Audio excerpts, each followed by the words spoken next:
Sino kaya siya? Babae ba yung laki? Happy pa of the all at the end.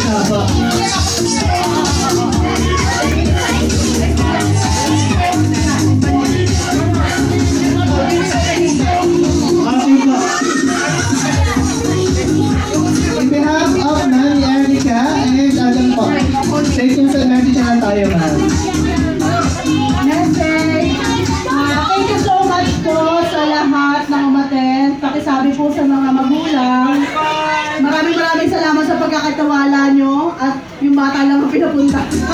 Basta pupush ko lang kasi thank you so much sa pagmamahal nyo kay Kel.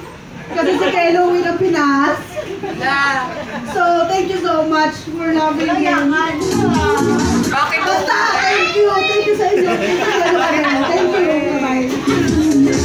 And po, sa lahat po lang gusto magpa-picture po sa ating best friend, Johnny B. Ay, magpa-picture na po tayo. Salamat po. Bye, Zach. Ang oras na ating Bye-bye. best friend, Johnny B.